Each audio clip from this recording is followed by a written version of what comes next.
তোরা এসেছিস, আমাকে মুক্ত কর, আমাকে মুক্ত কর। তারপরেই হোটেলের লোকটা হঠাৎ করে সে রুমে প্রবেশ করলো। আপনারা এই রুমে কি করছেন? আপনাদের আমি বারণ করেছিলাম না যে এই রুমে আসবেন না? তার সত্ত্বেও আপনারা এই রুমে এসেছেন।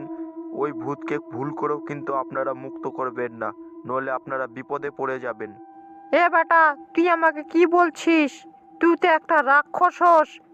তুই তো আমাকে এখানে চালাকি করে বন্দি করে রেখেছিস যাতে আমি কোনো ক্ষতি না করতে পারি তোর। কিন্তু আমি মুক্ত তো হবই, তার সঙ্গে তোকে আমি শেষও করব। হি হা হা হা হা। আপনারা ওর কথায় ধ্যান দিয়েন না। ওই চালাকি করছে যাতে আপনারা ওকে মুক্ত করে দেন, আর যেন ওই আমাদের ক্ষতি করে দেয়।